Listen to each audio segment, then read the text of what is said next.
Good day, gentlemen. Could you state your names and your year of birth? Um, Thurman Houston, born June 9th, 1952.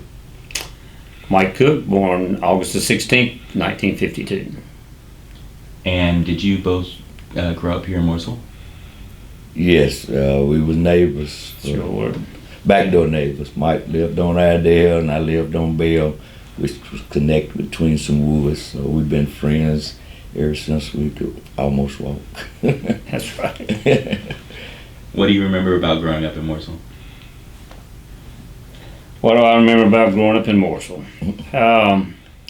It was Cherry Street when I was growing up. As Thurman said, it was Iredell Avenue now. We lived kind of secluded. The only way you could get to our house was come down Patterson Avenue or to go down Westmore Avenue. My daddy worked in the ironworks. My mom worked in the shirt mill. We had people that took care of us. I mean, some of my fondest memories of people, growing up is like Miss Emma Gillespie, who lived on Bell Street, or Miss Dora McGee, who lived on Gant Street. I had two sisters. Both of them have passed, but I was the oldest, and I just remember things like Miss Emma Gillespie keeping us, and where you could play all day you wanted to, but about 2:45, you got took in the house and you got cleaned up. So when Mama got home from the shirt mill, Miss Emma wanted everything to be just right, and that kind of thing. And I just remember, like, right up the street, we had a Beam store was on Patterson Avenue, and then like in the evening, if Miss Beam was closed, you could walk on up the street, and John Nail's store would be open. And then if it were even later, then you could go to Cook's store across the railroad tracks. And then when I mowed yards, you could go with Mr. Fred Deal. He had a Phillips 66 station there at the corner of Patterson and States Flag. I just remember things being, kind of compact and safe. Got my hair cut at Mr. Sloan Clark's for $1 up on Patterson Avenue, and the simple things. I buried dogs and things like that for neighbors, and we would. My mom and daddy had a little field that connected with Thurman over there.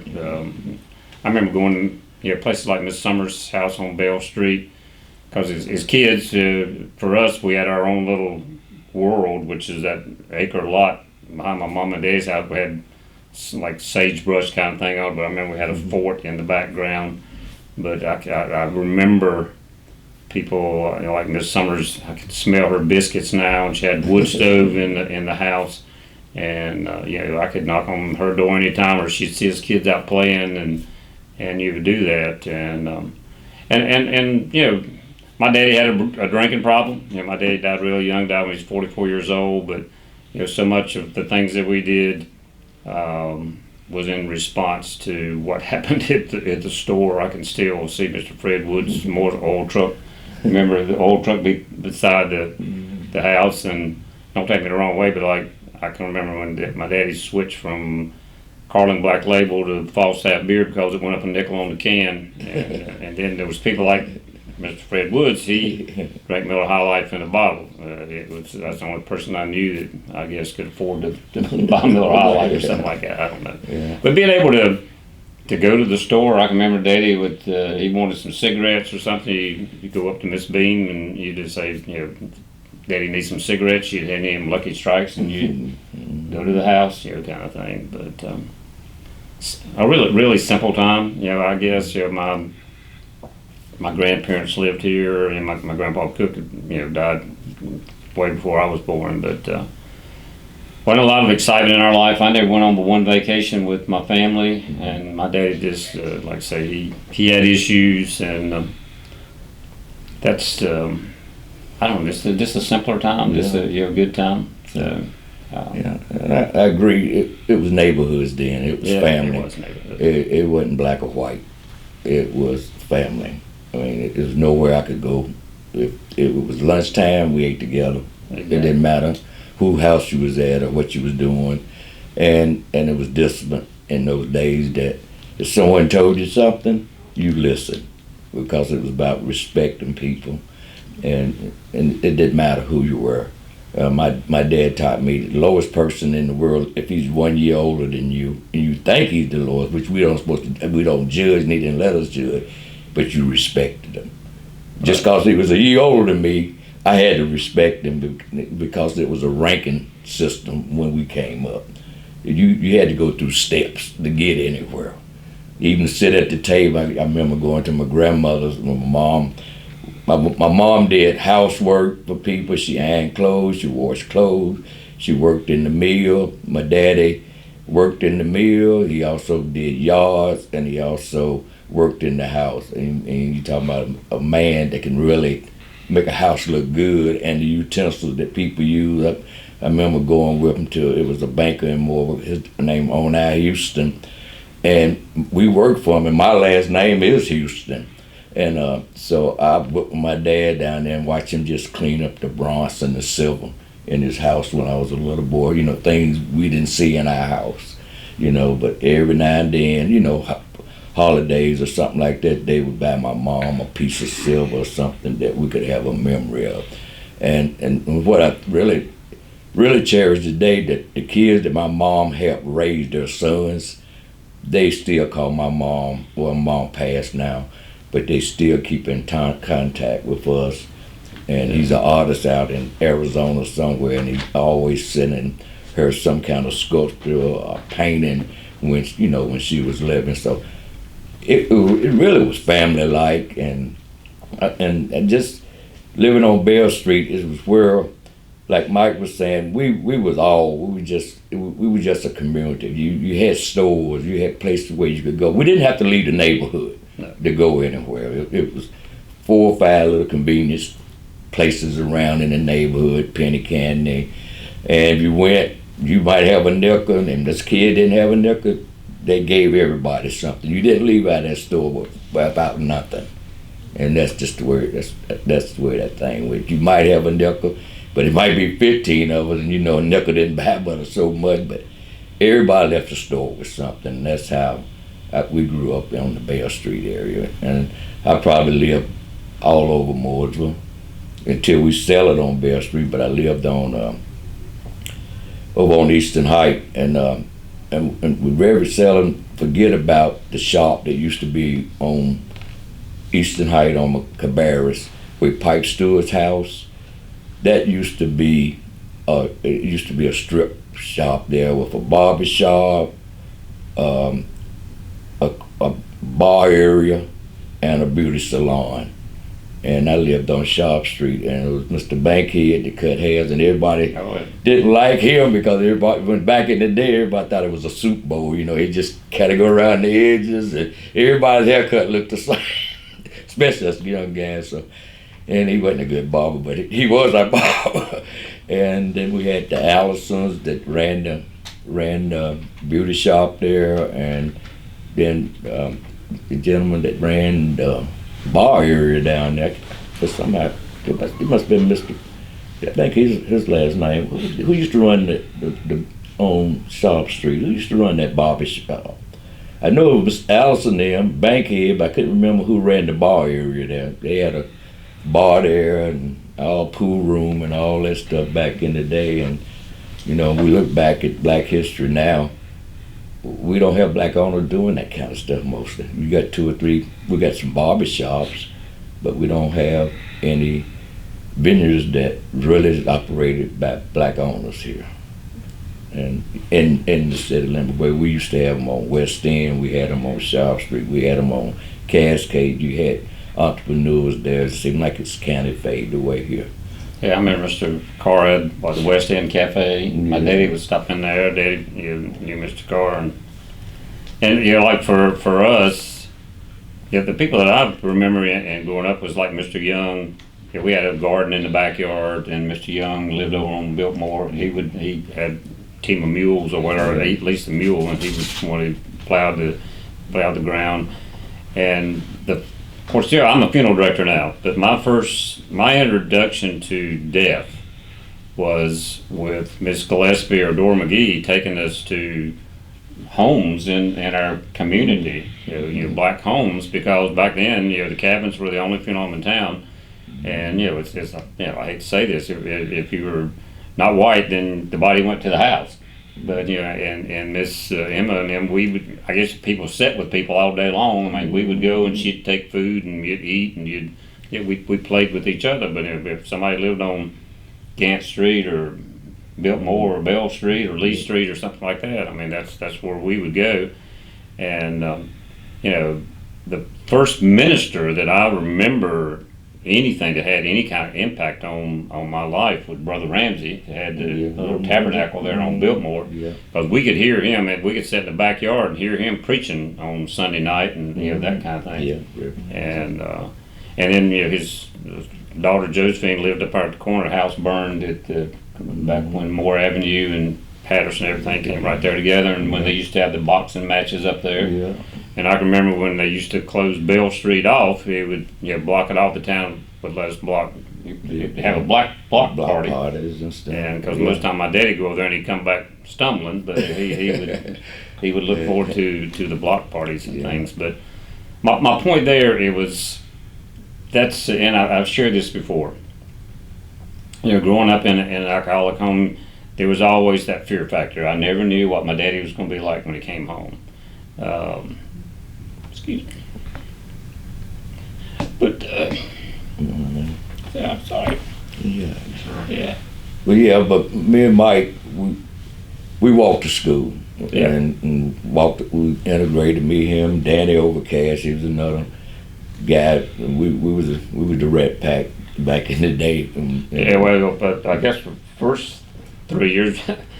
My grandkids can't hardly believe I rode in a taxi cab. I think they paid $0.05 a day for us to ride in a taxi cab or something. But what I was trying to get out through the tears, my first feelings of being safe was with people like Miss Emma and people like that. Because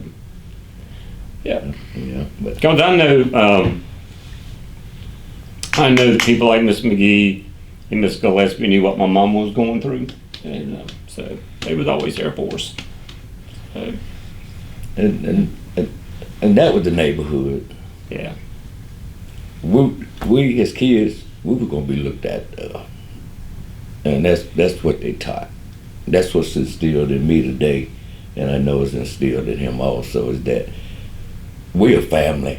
Absolutely. I've watched his kids grow up, and like I said, me and him had many years together because he went to junior high. I went to Dunbar. Then school was integrated. So when I integrated school, got integrated in the 60s, that's when me and Mike really became really close because we was at an age, we was in our teens, and I came into a school as somebody different.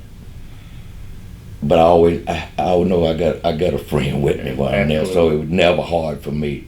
It was hard for some of the other black students coming into an integrated school in the 60s because you used to being with just blacks. And they didn't know how to deal. But I had a strong dad, and he always taught me that nobody's better than you. Absolutely. And I always had that mindset. No matter, you're not better than me, so you're not going to intimidate me. And so he was, my dad was just out. He didn't really drink a lot, but he was really strong-minded, and he drove home what discipline was when he had to. But my mom was that person that always taught me how to serve, and he taught me how to be strong. My mom was a servant. It was about doing for everybody else, and to the day, that's all I can do. I don't know nothing else but how to serve. I'm not a chief, I'm a server. And so I'm used to getting out. But Mike and Danny, we all, you might ask this question, but I seen on one of your little flyers about how was Mooresville back then. If we can, let's take a break. Okay, all right.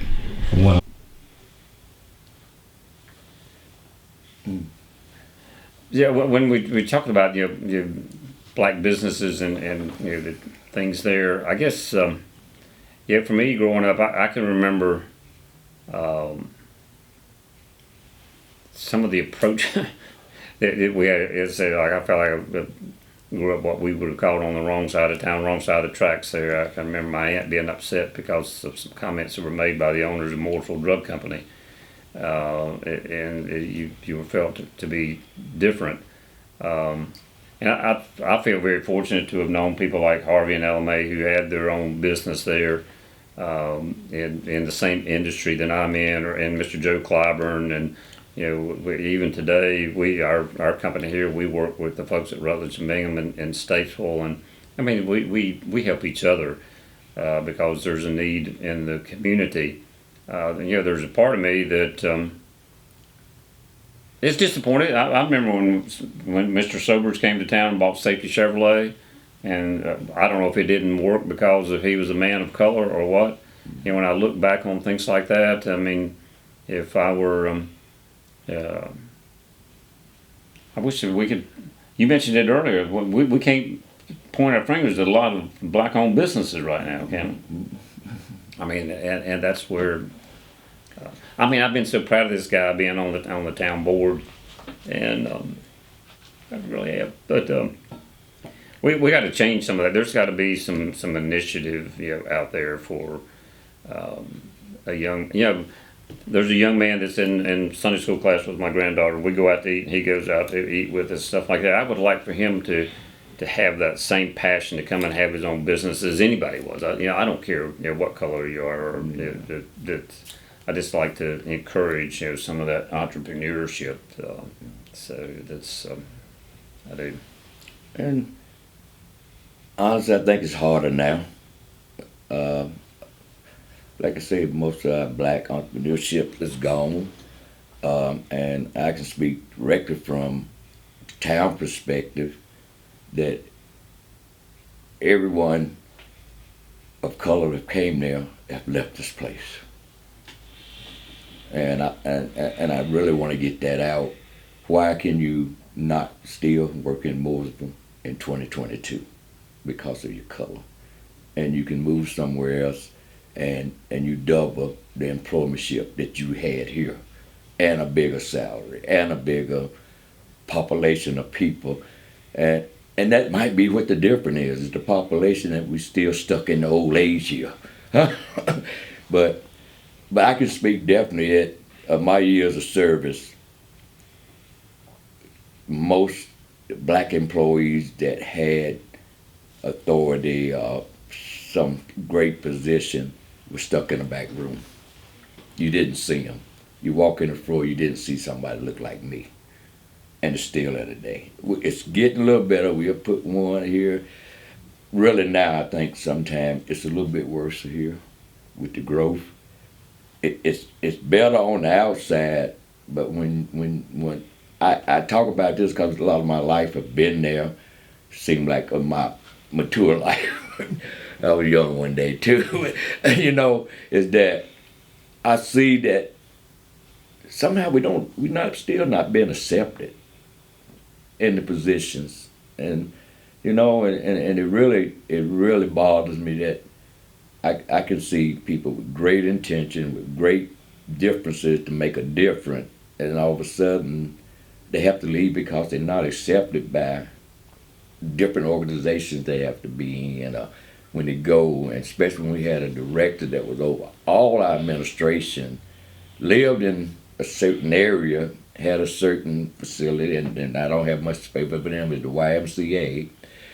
She stops in there and to go in, and the lady said, why are you over here? And she's a member and live in the same neighborhood. Why are you over here? There's a place across town. That stuff still exists, and that just been a couple years ago. Like Mike said, it's a lot need to be done, but it's not going to change if our government don't show that example too, and I don't think they show it, especially when I sit on the dais by myself. I ain't never been on that dais the whole history going 150 years. Don't know when they start putting blacks on the board because, 150 years ago. It's just always one. What is one voice for this community? Is it because we don't, but it's the way our town is sectioned. They sectionalize where you can put who you want district in. But at least they have tried to keep somebody there. And I thank God I have a voice. And that's this is off camera. Moment that you had, I know you grew up playing together, right? You grew up like your neighbors, your friends. Was there a distinct moment that you realized the reality of race, together or separately? I don't understand what you asked. What's that? The separation of race, or because I would imagine just from your stories together that you didn't see it at the beginning. Was there a moment, a switch that happened? And look at me when you answer. Okay. To me, it never changed. I never saw him as a white man. I saw him as a brother. And so, I don't know, I want to get out of track, but like he said, how he grew up in Mooresville, I grew up the same way. It was the white merchants walking down Main Street that treated me like I was a human being my whole life. I remember Mr. Miller walked out of the drugstore, and every time I left ball practice or wrestling or anything from school, he would come out of that store, bring me in the store, sit me at the counter because he made these great fountain drinks when they had the good Coca-Cola. I wonder why I felt so good when I left there. But that's when they had the real one, when they was made with the real stuff in them. Because he was a pharmacist. I mean, they were sweet and good. But that man told me a phrase that never ever came off of me, is that he said, "Thurman, I don't care if you be a sweeper. You be the best sweeper you can be." And I walk with that motto in my life. Whatever I do, I want to do it to the best of my ability. And I've never ever got, never just a simple, probably somebody would have gotten mad, well, why you think I got to be a sweeper? But it was a statement. No matter who you are, where you at in your life, be the best. And I never. And the merchants uptown were just like Mike. When I went through town, I'd be walking home at night by myself, and the merchants would come out of the stores to speak to you and ask about your parents, ask you how they doing. I ain't seen them in a while, because we knew everybody by name back in those days. So it was great. But the incident happened uptown that really changed me about Mooresville. I got in a fight coming home. Some guy from South Carolina tried to jump on me coming from ball practice from school, walking home. And we got in a fight, and the guy happened to go through a window up there. But when we went to court, and this is what really made me and tied me down to really love this town, that the judge that was doing the hearing looked at those guys and told them, "We don't have this stuff in Mooresville. I'm gonna let you go, but don't you ever come back to Mooresville again." And that changed my perspective of what's right, where's justice. Because he stuck up for me. Because you know I get this feeling nobody care about me. But when that judge told them, "We don't have this kind of junk in Mooresville, y'all get out of Mooresville, don't you ever come back in my town again." And that made a statement to me that the people do really care. They didn't care I was black or white. So that's why my statement never kind of changed. Because I had some good run in both sides to see both sides. But I saw what this town would do for their people. And so I never changed. I guess that's that thing my dad put in my mind. Nobody better than me. And I can't think of a specific thing, because I'm like with Thurman, and we grew up together. I guess we were at that point in history to where we finally were able to go to school together. We not only could we play together and live in the same neighborhood, we could, now here we were as teenagers, we could go to school together. And I worked at the theater, and now you didn't have to go upstairs, because when I first went to work there, that was in 1966. I mean, there was still the colored section, as it was called, upstairs and downstairs, and I worked the concession stand. But then Jim Cross taught me how to run the projectors, and that was the best seats in the house, was in the balcony.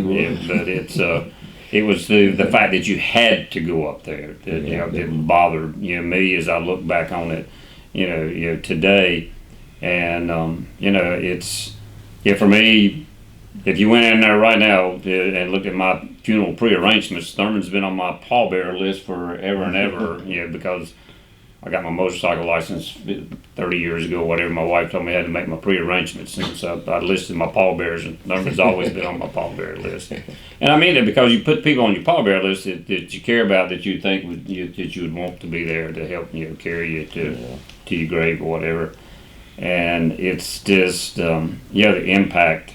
It's just like I went home just a little while ago, and I got a Christmas card. It's from Miss Rosie Bailey. I mean, people like Miss Rosie Bailey, she loves me. I love her. The ladies at Las Vegas, and it's just we just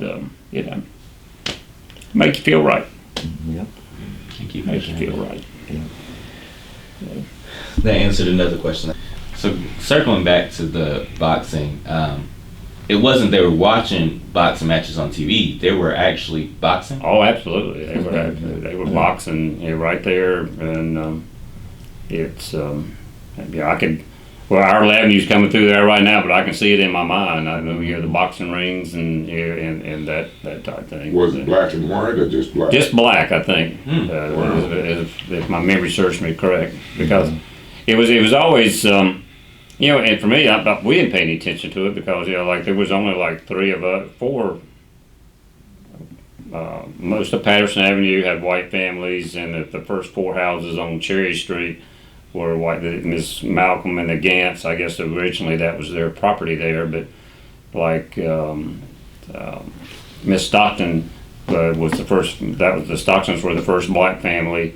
And they lived right beside of Miss Rice. Miss Rice was a lady that she'd get out on her front porch and holler for me to come and go get her a loaf of bread. I can remember she'd give me 17 cents because the loaf of bread was 16 cents. She said, "You can keep the change," and so I could get 2 cookies for a penny, 2 Jack's cookies. But she knew that. But it was But we had the boxing matches. I remember the boxing matches. And I remember, Brother Ramsey's daughter, because she died in the house fire there, I think, didn't she? Mm-hmm. Pretty sure there was a house fire. Because I know for us, back then, if you had a fire, the firebox was down at the corner of Bell Street and Cherry Street. It was either 57 or 75. I mean, you pull the thing and then the horn would go off downtown. I can't remember which one that was. It was 50, 57.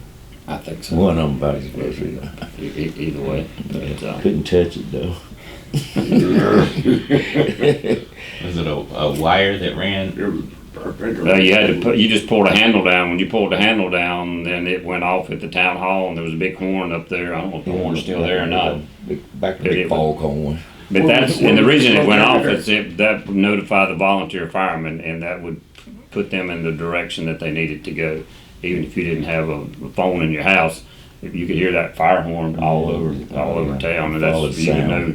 Yeah, we better get that on there because that's the first time I heard of that. Oh yeah, plus the insurance that was on the back of the thing. You'd hang it on the door.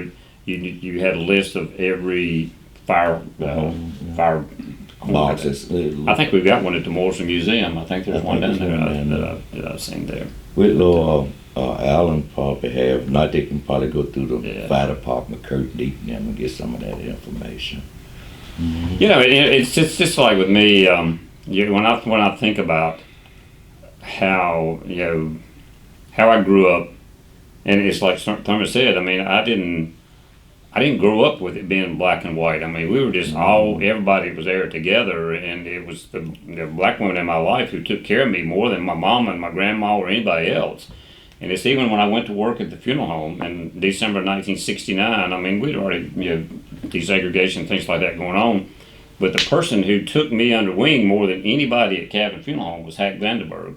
Hack was a black man who dug graves, and the very first funeral that I worked was Mr. Ivy Pigg's funeral down at the Community Baptist Church on Lane Tree. And I remember it was the first second weekend in December, I guess, at the funeral.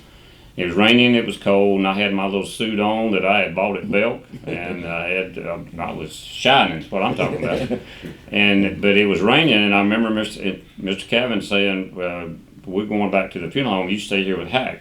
And I stayed with Hack to help close the grave. So I had my little new suit, but I helped him with the wheelbarrow and the shovel, and we had to load the extra dirt and roll it down to the edge of the woods.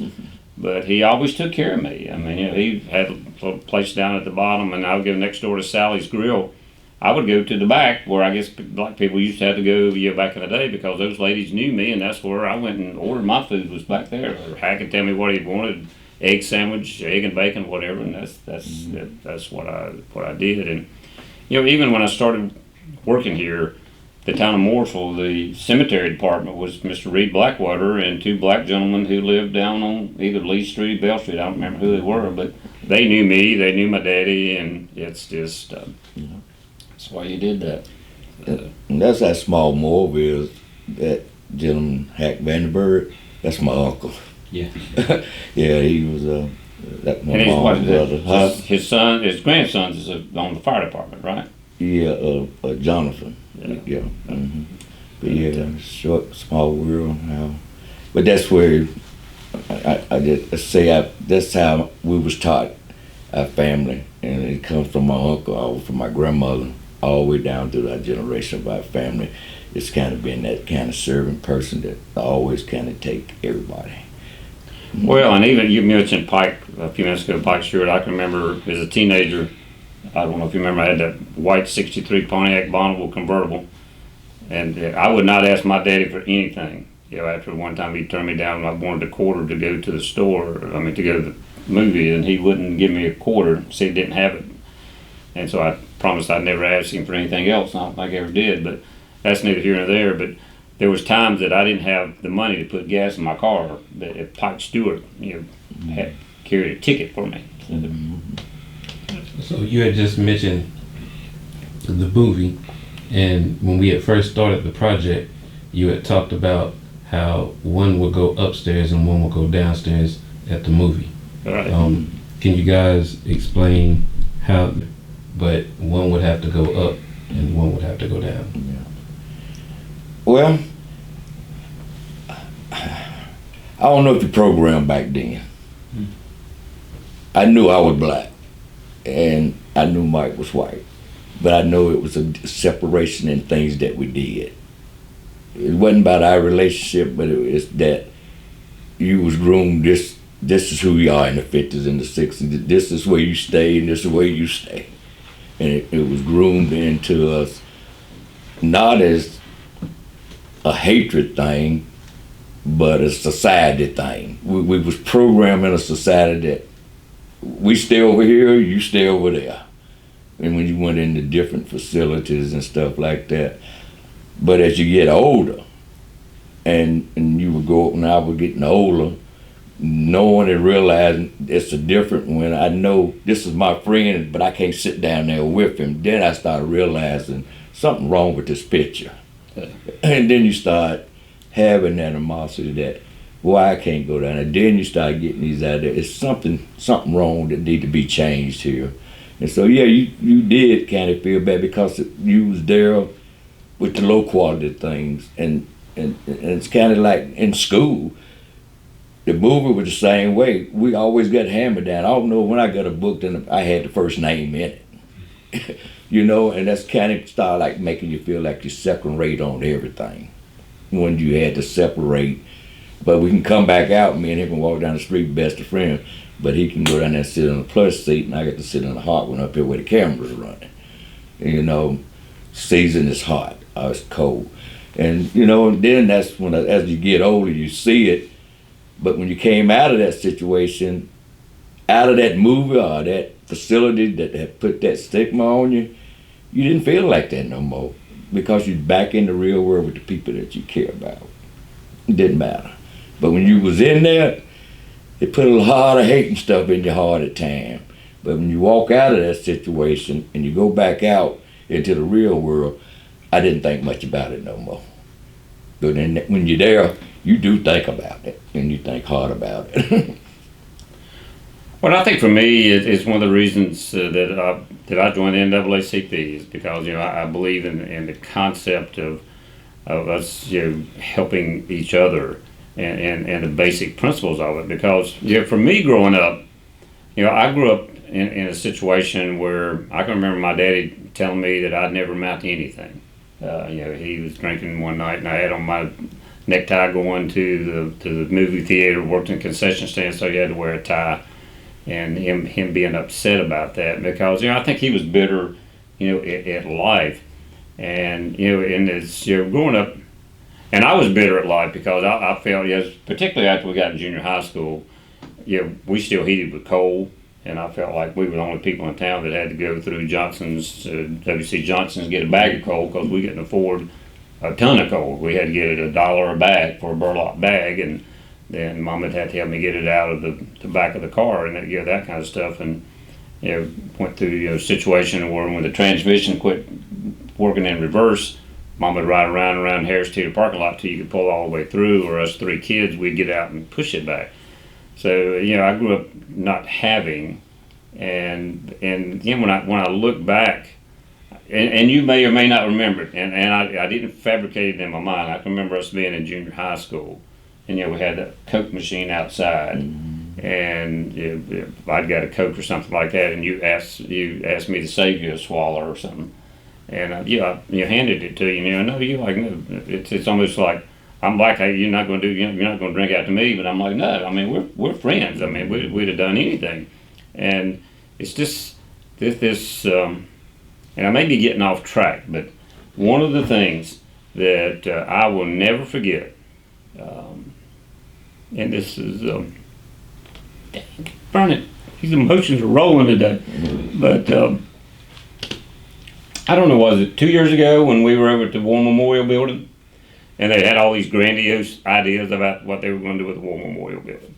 And you and I were walking around together, and your comment to me was, I don't really care what they do with here. When I was a kid, I couldn't go in the swimming pool, I couldn't play in this, that, and the other, and I'm like, damn, you're right. I mean, it ticked me off because, you don't, today things are better, but there's still so much that needs to be done. So much more understanding that needs to be out there. Because, I'm still taken back sometimes because you share this with me. I've had black families who come to our funeral home and said, well, I would have used you, but I didn't know if you would welcome us since we're a black family. And it hurts me that people, still feel that way, but there are still underlying things that need to be. We got to work together, and be more of a part of each other's life, and that's why, like I say, when I look at my history, my childhood growing up, it's about the black people in my life that cared more for me than a lot of other people in my life. They helped make me who I am, today. Gosh. My shoes gonna be shiny because Emma Gillespie whooped my butt if it wasn't. So, and I'm serious. I mean, it's little things like that she instilled in me, as a kid, and people who cared about me. Whether it's your mom and your dad or anybody, always made me feel welcome. And because, like I said, we didn't know any different, and nobody was saying, "Well, you're a white kid, you got to go home." Miss Summers had biscuits. We was all going to eat biscuits. It's made all the difference in my life. Let's take a break. I don't want to separate you guys now. Earlier you mentioned Mr. Vanderberg and how he took care of you as you were coming up and entering the business. We spoke to Mr. Harvey as well. And he mentioned that as he left you all, I think it was your father that cried when he left. But what other, as the business has progressed, how do you wish the differences would have taken place, or what do you think? What do you remember about the differences, first of all, and maybe the necessity for having black funeral homes? Of course, Harvey, I grew up right down the street from Harvey when he had the funeral home at the corner of Westmore Avenue and Ardle Avenue, after Ardle Avenue came on through. And after having gone to mortuary school, I mean, I've had Harvey to call, and I've embalmed for him at night, back in the day and things of that nature. we both went to the same mortuary school, long time apart. I think he was in the class of 58 and I was in the class of 76, but known each other for a long time. But you mentioned my dad. It was Courtney Cavan, who the Cavan family owned the funeral home. And Courtney was kind of ahead of his time in ways. Benaza Lytle and Harvey worked for the Cavan family. Benaza was an orderly, I believe, at the hospital, but it was a licensed funeral director. I think in the late 1940s, early 50s, after World War II, people were grandfathered in. Like Bob Cavan never went a day to mortuary school, but he was a licensed funeral director. I think that Benaza was probably the same way. Of course, Harvey was a licensed funeral director and embalmer. But when things were with desegregation was coming into place, Courtney Cavan helped Harvey start his own business in cooperation with the Morrison family from Monksville.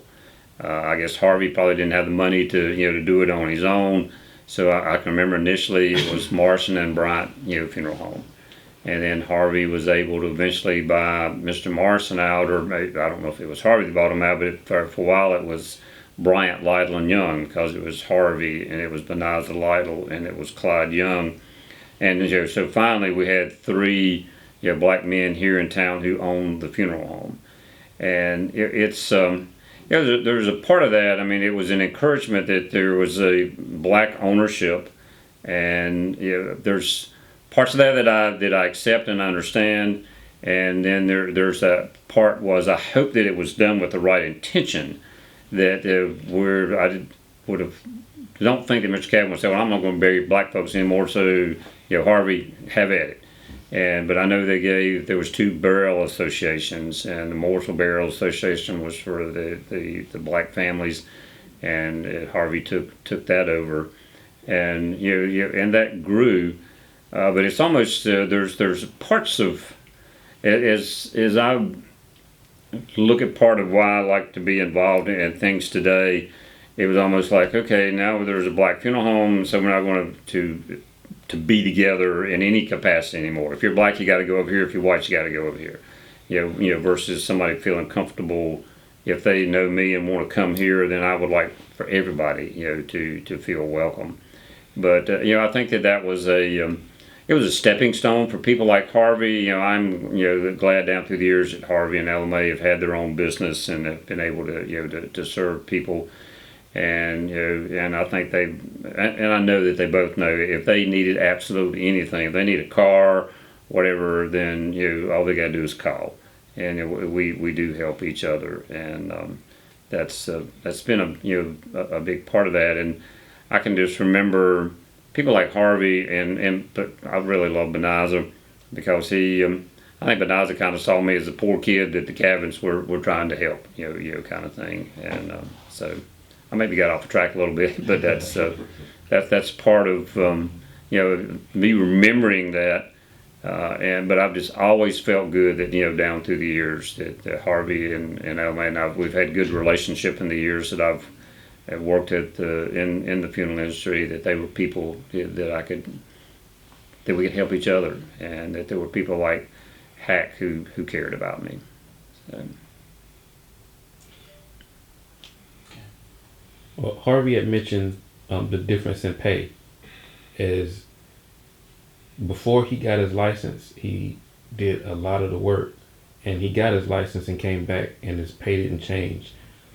Over the course of the years, how did you see the funeral business changing in that regard? Well, that's certainly would be something that would be wrong and was wrong. Harvey, and I don't know if the Cavans would have, because Harvey was black, that he didn't get a raise or that type thing. But as an employee, I basically felt the same way. It was almost like the Cavans were the owners, and their kids were going to get, no matter if I had gone to school and had a license, Mr. Cavan's son was going to make more money than I was, just because it was their business or type thing. And that's where I can see that why somebody like Harvey would have wanted their own business and should have had their own business, should have had that opportunity. I mean, that wasn't right then. That's not right today. But I think that perhaps still happens in locations. And how has your relationship with African Americans or Black people, how has it made you who you are right now? Well, as I stated earlier, my childhood was based on the care and the love that I was given by the Emma Gillespies and the Dora McGee's of the world, and from a professional standpoint, the Hack Vandenbergs and the Harvey Bryants and L. May and people like that, and my friendship with Thurman, and when I look at Thurman mentioned the class of 1970. Some of my closest friends, I mean, Tommy, I just talked to Tommy Mitchell. Tommy Mitchell's actually is going to be coming. We graduate from high school together. He's moved back to Mooresville from Tennessee. He's going to be helping us part-time. I mean, we have Andrea Nicholson. When Andrea, she runs our event center out front. Andrea's a Black lady, and I think she was really shocked and surprised when she came here, and we did offer her a job and an opportunity to do that. And that there's a part of me that really hurts, that somebody would think that just because I'm white that I wouldn't accept them for who they are, and that I wouldn't want to help. And Reverend Johnson knows I mean, they're not big scholarships, but I wanted to do scholarships to the community college, and I wanted to go through the NAACP because I'm that kid that in high school I never had a guidance counselor encourage me to go to college. I don't know if it's because my daddy worked in the foundry and my mom worked in a shirt mill or whatever. And there was a lady right down the street from the funeral home, when the funeral home was on Main Street, Mrs. Winona Smith. She ran a dry cleaners, and I never will forget, she gave me $20 one day, which in 1970 would have been a lot of money, to help buy some books for me. She knew I was going to Central Piedmont Community College, and I was working full-time at the bank and living at the funeral home, but she gave me $20 to help buy some books. And that was huge to me, that somebody cared enough about me. Nobody in my family offered me anything to go to Central Piedmont Community College, but somebody that was no relationship to me did that. And that's why today I'm a big advocate of the community college system. Not everybody. I would not have been a candidate for Chapel Hill or Appalachian or anything like that. I mean, academically, I probably could have done it, but there wasn't anybody to encourage me. I want that's what I want to see the NAACP. I mean, I would love to see the local branch here, that there be 10 scholarships. I mean, there are kids out here that can't afford to go even to a community college, and I feel like that's for me starting off to where, from an education level standpoint, because I'm telling you, I had colon cancer a couple of years ago. I wouldn't care what color you were. If you were operating on me or looking after me, I want you to be trained and to do well. And I mean that from the bottom of my heart, because and I'm really getting off track, but now like some of the PBS things that I watch about, and that's why I'm honored to be even asked to be interviewed today. Because I really get hacked off when I see some of the ways that African American people of color, whether you were Black or Asian or whatever, the way that this country has treated our citizens, in the past, it just wasn't right. And and our kids, I got teenage grandchildren. They need to know that things were not done right, and it's still not being done right today in a lot of situations. And we need to work to make sure that gets corrected. And it's to me, it's through the education process. That's one of the best ways that we can help approach that, and to work together and to honor each other. We also want to let you guys know that Mike is a lifetime member. Oh yeah, Good stuff. Yeah, good stuff. I just got mine. I'm just now getting on that wave. Yeah, he's the state. Young adult. He's for the young adults. He's for the kids. Did I get way off to it? Did I get off track too much? I'm sorry. Well, we had too much compassion in Mooresville. I mean, that's how we get off track so much. We've got some good things. I'm sorry if I wasn't direct with my answer to you. Okay. We have heard from folks who remember sharecropping all the way up to folks who went through integration. Many of the people of color in Mooresville have said that they just understood their place we didn't have any problems in Mooresville because everybody understood their place. As one of the few non-BIPOC persons that we've interviewed, what do you feel that that's the case also? And the things that were going on in the country, do you feel like there was any reflection of that here in Mooresville, or you didn't see that? Well, I felt like I did see it, because basically felt like I was told to be in my place. I mean, back when I was growing up, and I don't know how it is in school today with my grandkids, but when you hit that junior high school, Thurman and I, that was maybe alluded to earlier. When you're in elementary school, everybody's hunky-dory friends. But back in our day, when you got to junior high school, we called it the haves and the have-nots, and we was on the have-not side. I mentioned earlier. I mean, we heated with coal. My daddy's cars always had the right front fender knocked off because it'd been in a ditch or something like that. And you were basically, I never went to a single sporting event the whole time that I was in high school. I didn't play sports because I remember one time when they had midget league football, and I wanted to play midget league football, and my daddy said we didn't have enough money to buy cleats or whatever the excuse was. And so instead, I at one time had 3 jobs. I shined shoes at Boston's barbershop, and then I'd go across the street and clean bathrooms and wash windows at Leonard's Jewelers, and then they closed, and then I would go next door to the State Theater, because there was no money in the house to be had. And if I wanted a pair of jeans or a shirt like somebody who, what I considered the haves that lived on the other side of town, if you lived on Brookfield Circle or if you lived on Magnolia or whatever it was, back in those days, I wanted those things, but to get them, you had to go out get them. My point being is that, and Thurman alluded to it earlier, I feel very close to my classmates now. I cannot tell you that I felt that way when I graduated high school in 1970. In 1970, we graduated that night. Some of them went to Carolina or this, that, the other. I went to work at the funeral home. I was living at the funeral home, went to work next door at the bank. Thurman mentioned earlier Mr. Onai Houston. He was the president of the bank at that time.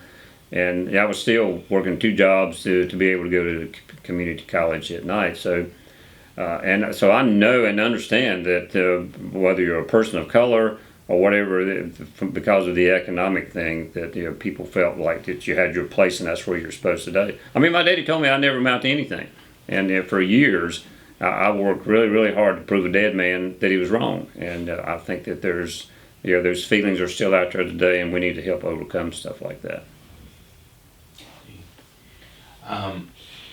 Thurman mentioned that he didn't have the same peer pressure that you likely had throughout the integration process, and maybe just in high school in general. What do you think he was referring to? Same peer pressure. I would think probably, as Thurman mentioned, and I didn't realize that when I was listening to his comments that so many of the classmates that he started out in first grade with quit school because they didn't, the peer pressure of having to come to what had been an all-white school, suddenly, because people can be mean to each other, and and maybe not do that, and it's I just feel blessed that I had friends. Some of the closest friends that I can still call friends today are the Thurman Houstons and the Tommy Mitchells, and it's the folks that I guess I identified more with because I'd grown up in a community that wasn't all white, and so I had a level of acceptance that maybe some of my other classmates didn't have, and I don't think I had the whatever, and I know there's always fear and change, probably. And I didn't see it so much as change as maybe somebody who lived in an all-white neighborhood who didn't have black neighbors, who didn't, play with other black kids and things of that nature. So I feel that I had some advantages that maybe some other people didn't have from a peer standpoint. Good. That's a good interview. I had to say that it's infrastructure and quality of life it's no different anymore. I mean, you got an opportunity to live anywhere. You're not segregated in these four corners anymore in Mooresville. I can honestly, several years ago was probably the first time I lived on a street that had a sidewalk in front of my house. Infrastructure, the small things, people think it's a big thing that make life different. And for us, me as a black man, it was that sidewalk in front of my house have been the most impressive thing that I've seen, because I finally got a house with a sidewalk on it. And a lot of people, I've heard people come in front of our board, well, I don't care if you don't put me a sidewalk, but just put me some curb and gutters. Little things. And now we get it. We got an infrastructure and tied in that it was because of acts. That's because, honestly, I have to say, I wondered, because I got tired of riding through my town and I could see the street stop. That's just not a metropolitan city. When you're walking out a ditch to get to the next street that's not even long as this table, you stop it. And so to me, it was infrastructure, education, and job opportunities, workforce. We got some good workforce jobs here